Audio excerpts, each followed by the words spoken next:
Lumipas ang 10 taon, nagtayo siya ng pwesto ng pakwan sa palengke para maghanap buhay. Lingid sa inaasahan, ang tahimik niyang buhay ay ginulo ng isang pangkat ng mga siga. Tanda! Sino nagsabing pwede ka magtinda ng pakwan dito? Kilala mo bang namumuno sa lugar na to? Hindi ko kilala.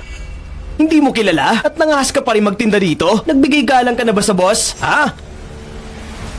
Nagtatrabaho ako ng maayos. Bakit ako magbibigay galang? Sumunod ka sa patakaran. Gusto mo bang wasakin ko ang pwesto mo? Ang pakwan, siguradong hinog.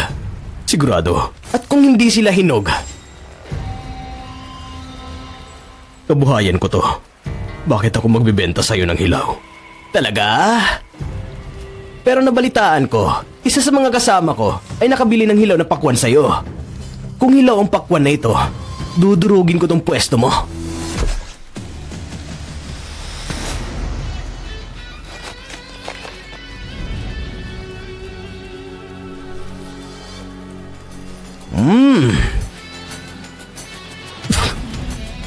Mapait! Mga kasama, kayo lang sumubok!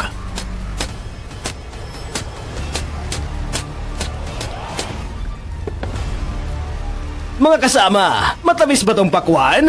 Mapait! Ba't niyo pa kinain? Iluwa niyo!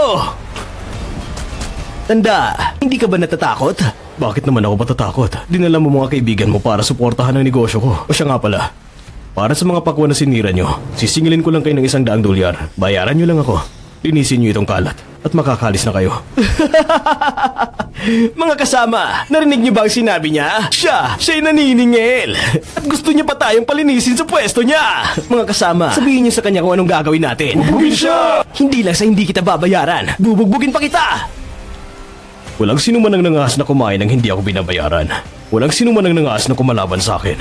Aba, di ako ang mauuna ngayon. Tigil!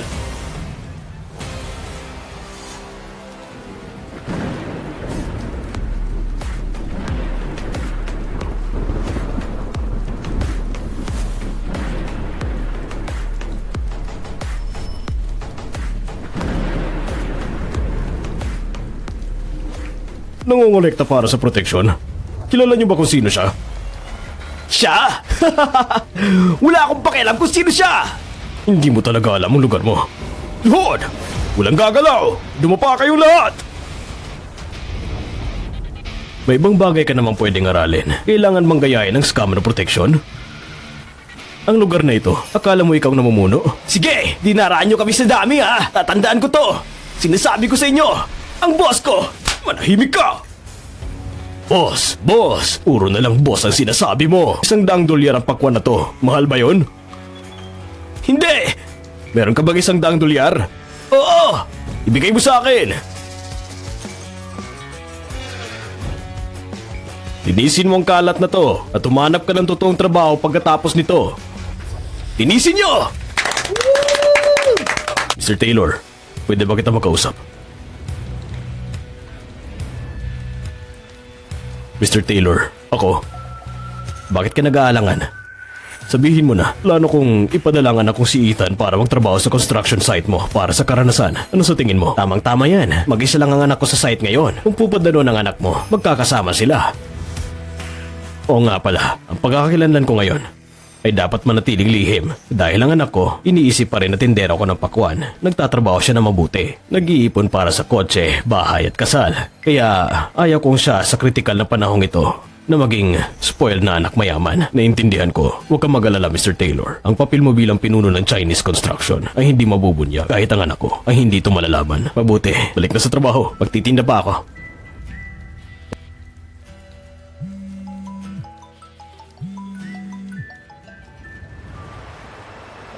Hello? Tindero ng pakwan. Nasa panganib ang anak mong si Mason. Gusto mo siyang makuha? Magdala ka ng pera. Tigil!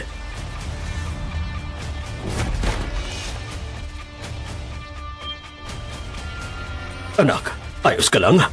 Aba, hindi ba't ito ang ama ni Mason na tendera ng pakwan ng talunan? Isabela, anong ginagawa mo rito? Anong ginawa mo kay Mason? Anong ibig mo sabihin ng ginawa namin? Siya ang may gawa. Naghanap siya ng gulo at kinalaban ng mga maling tao. Anong ginawa ng anak ko sa inyo? Anak mo pala to? Asal mo! Matanda! Mag-ingat ka sa sinasabi mo!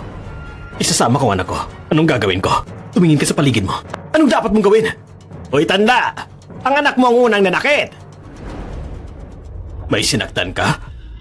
Pa... Sila ang unang nangapi ng mga tao. Ang dami ninyo. Naniniwala ako sa anak ko. May dahilan siya. At saka, pakawalan niyo muna ang babaeng to. Sabihin yung problema. Pag-usapan natin. Pag-usapan? Ano man ang pag-usapan natin? Ngayon, kung hindi niyo maayos ang bagay nito, kayong tatlo ay hindi pa kakaalis! Napansin kong napakalakas mo magsalita! Kung ganyan, paano maaayos to? Napakasimple. Para sa pagkakamali ng anak mo. At bilang ama, lumuhod ka, yumuko at tumingi ng tawad sa amin. At magbayad ka ng 1 milyon. At maayos na natin ito. Hindi problema ang pera. Pero kung luluhod ako sa iyo ngayon, kaya mo ba ang karangalang yon? Tatanggapin ko kahit Diyos lumuhod sa akin! Sino ka ba sa akala mo? Huwag mo kong hawakan. Sabihin mo kung may gusto kang sabihin. Nagawa mo akong itulak. Walang nangas na lumaban sa akin kapag sinaktan ko sila. Mayabang. Nakakairita. Ngayon, gagawin ko ang hindi ginawa ng magulang mo. Tuturuan kita ng magandang asal. Tuturuan mo ako sa lugar ng magulang ko? Kilala mo ba kung sino ang ama ko? Sabihin mo, mula sa South City, si Lucas Robinson! Ama mo si Robinson? Kung ganon, ikaw si Ethan. Kilala mo pala ako. Dahil anak ka ni Lucas, mas mabuti siya ng bahala sa'yo. Tito Owen! Pa! Tito! Pa! Tumatawag ka! Tumatawag ka ng katulong!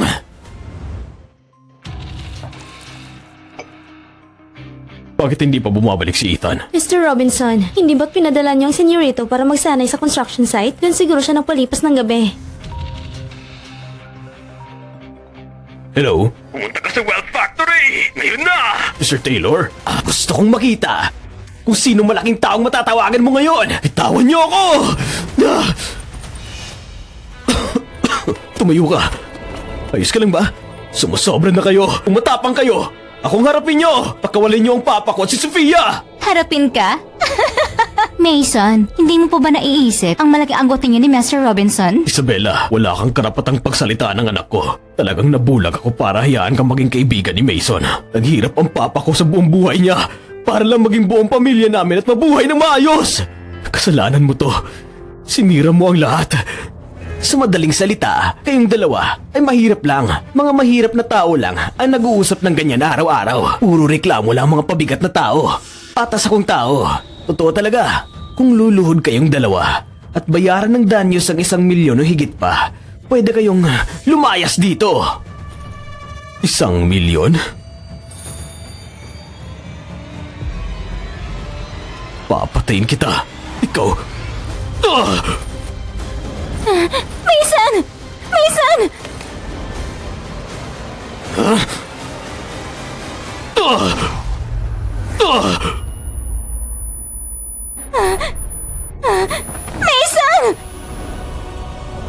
Anak!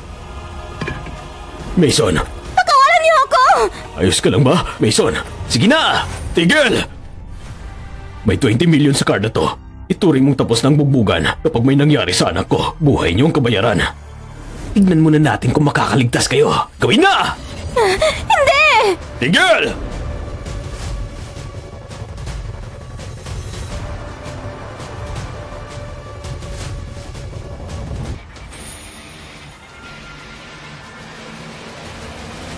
Mr. Taylor. Ang sama ng bata mo! Sinaktan mo nga ako! Bastangan! Gusto mong mamatay? Ahas! Nagsumpa ako! Hayop! Ang lakas ng loob mo! Ang lakas ng loob! Matandang tanga! Nandito na nga ako at lumalaban ka pa rin! Ngayon, katapusan mo na! Ang galit ni Master Robinson. Baka may para ka pa makaligtas. Pero nagawa mong saktan sa Mr. Robinson. Matandang tanga ka. Talagang napakatapang mo. Kung makakalabas ka rito ngayon, kukunin ko ang apelyido mo. Ganun ba? Mason, dalhin mo siya sa ospital. Sige na! Tito. Mason, tara na. Palayasin niyo sila! Layas! Matandang tanga. Mahilig ka magpakabayani ha. Ngayon, tignan natin kung paano ka mamamatay. Lucas, sabihin mo sa anak mo kung paano ka mamamatay. Mr. Taylor, anong problema? Tumatanda ka na. Umapal yan ang paningin mo pati ang isip mo. Nagpalaki ka ng walang silbi. Bastardo! Magmamatigas ka pa rin kahit mamanahimik ka!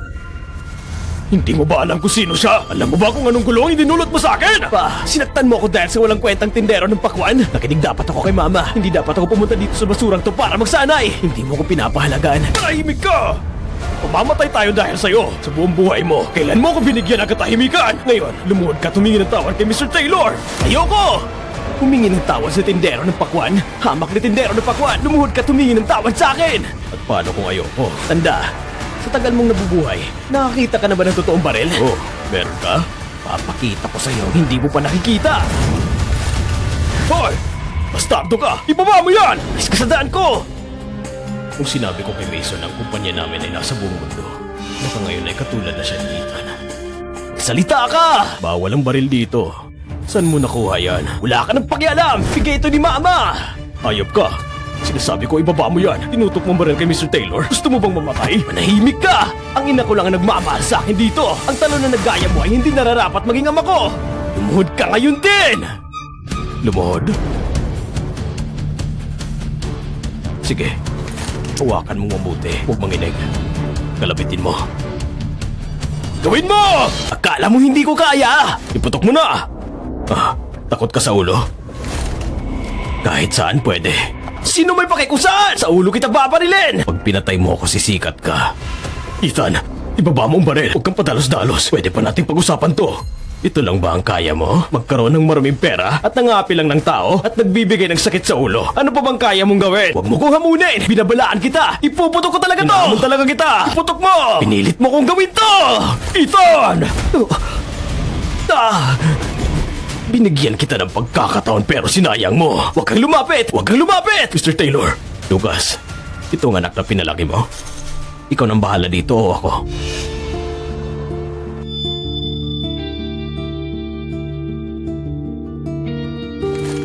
Mr. Taylor, maling-mali ang anak ko. Anumang kamay ang ginamit niya sa pananakit sa inyo, ako na mismo mabali sa kamay na yun. 2 kamay at ang 1 binti! Mr. Taylor!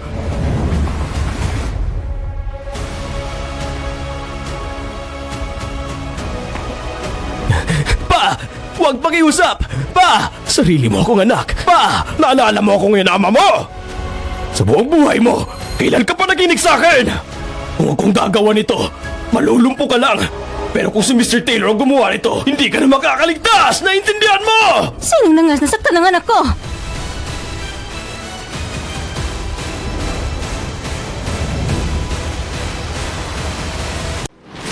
Sinong nangas nasaktan ng anak ko? Nandito na si Mama! Kayo ay mamamatay na ngayon! Ma, anong ginagawa mo? Umuwi ka na! Umuwi? Ano ko si Ethan? Ipagtatanggol ko siya. May problema ka roon? Kung walang silbi ang ama niya, ako nang gagawa. Ma, hinapin nila akong lahat. Tulungan mo ako magiganti. Huwag kang mag-alala, anak. Ang gagawin ko sa mga nang-aapi sa'yo ay pagbayarin sila. Naging ganito si Ethan dahil masyado mo siyang ini-spoil. Umuwi ka na lang. Huwag mo nang palalain ito, pwede ba? Lucas, paano mo nagang kausapin ako ng ganyan? Ikaw, kilala mo ba kung sino siya? Wala akong pakialam kung sino siya. Hindi mo ba naiintindihan kung bakit ako nandito? Bakit ko siya dapat kilalanin? Sino ba siya sa akala niya? Tandang tanga! Sinabi ko na sa'yo kanina na huwag mo akong kalabanin. Ikaw nagdala nito sa sarili mo. Ma, tapusin mo na siya! Huli na ang lahat, bata. Sasabihin ko sa'yo ang nangyari. Itong tanga mong anak, ang unang nanakit sa anak ko. Sinagtan ng anak kong anak mo? Tama lang ginawa niya. Ma, bigyan mo ako ng hustisya. Patayin mo siya! Magkaparehas talaga ang puno at bunga. Parehong bulok. Ngayong araw, tuturuan ko kayo ng leksyon mag-ina. Turuan kami ng leksyon? Matandang tanga. Ang lakas ng loob mo. Gusto ko talagang makita kung paano mo kami tuturuan ng leksyon. Oh, Diyos ko. Pwede bang wag niyo akong bigyan ng problema? Layas!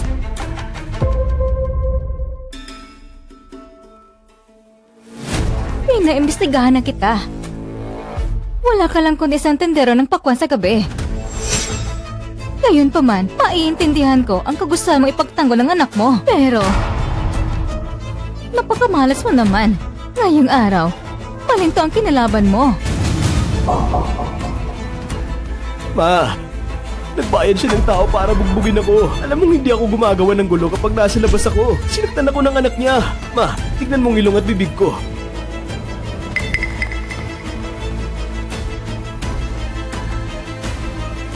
Pagbugin siya! Subukan niyo!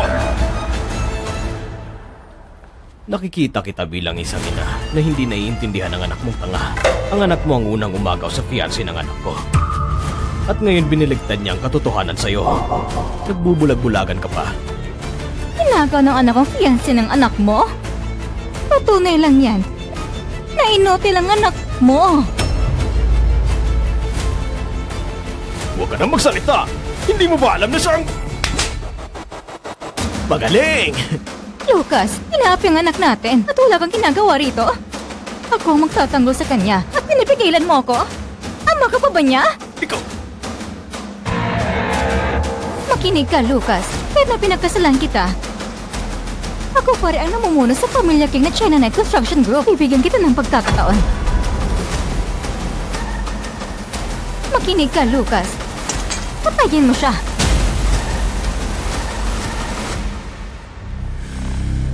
Sa hinaharap, gagamitin kong lakas ng pamilya ko para matulungan kang umangat sa construction. Ava King, matagal na kitang pinagtitiisan. Akala mo ba nasa posisyon ka dahil sa galing mo? Dahil yun kay Mr. Taylor. Kung wala si Mr. Taylor na naglilinis ng buong industriya, kung hindi dahil kay Mr. Taylor na pumigil sa paggigipit ng mga dayuhang construction firms, anong karapatan ng pamilya mo na maupo ng komportable kalokohan? Ang tagumpay ng pamilya natin ngayon ay dahil sa talento ni Mama. Wala itong kinalaman sa buwisit na Mr. Taylor na yan. Ava, yun din bang pinaniniwalaan mo? Lucas, alam ko kinatatakutan mo. Dahil wala ka namang ibang silbi, kundi maging tuta ni Mr. Taylor. Pero ang ama mo si Mr. Taylor ay ilang taon nang nawala. Ginagawad mo pa rin siya laban sa akin? Hindi mo ba alam na ang Pamilya King na ngayon ang pinakamakapangyarihan sa South City? Wala ka talagang pag-asa! Tanda, wala ka nang masabi. Hindi bang tapang-tapang mo kanina? Bakit bigla ka tumahimik? Ha?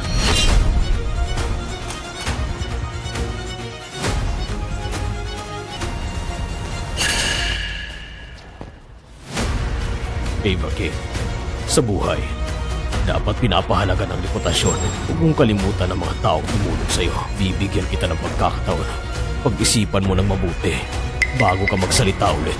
Alam mo kung sino talaga ang walang kwenta? Ang mga tao na tulad mo, ambisyosong wala namang galing. Na laging inaakala na mataas sila sa lahat. Puro lang satsat. Yun ang totoong walang kwenta.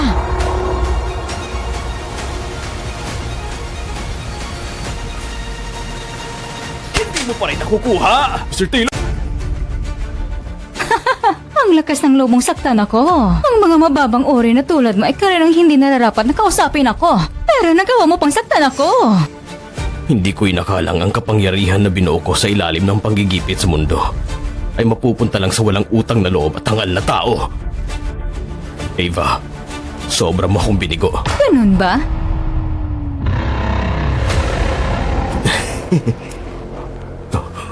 Hindi ka ba takot mamatay?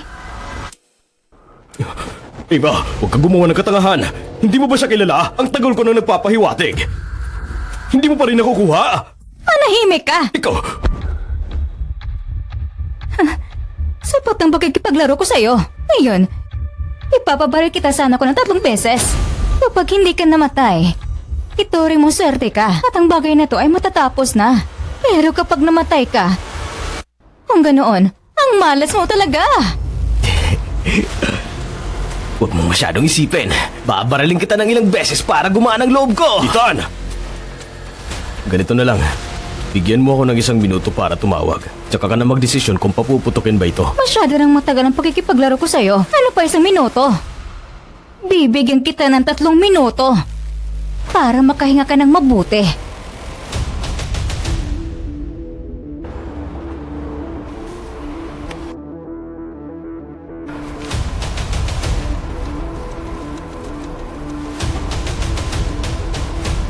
Hello? Sinong tinatawagan mo? Pulis? May sasabihin ako sa'yo. Hindi mahalaga kung sinong tawagan mo ngayon. Bakit hindi mo hayaang matauhan ka sa akin? Anong kinakatakutan mo?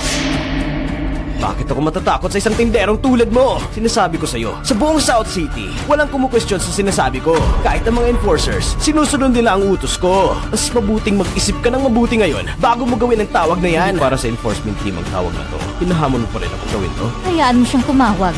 Gusto kong makita kung sinong madadala niya rito. May 2 minuto ka pa. Alam mo ba talaga, ang gulo na pinasok mo? Siya? Lucas Robinson, masyado ka nang magulo nitong mga nakaraan. Wala lang siya sa pinakamababang antas at walang silbi.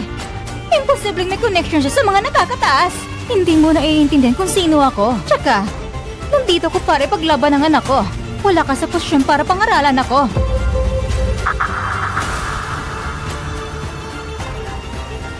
Gaano katagal bago yan dumating? Tumatawag sa'yo.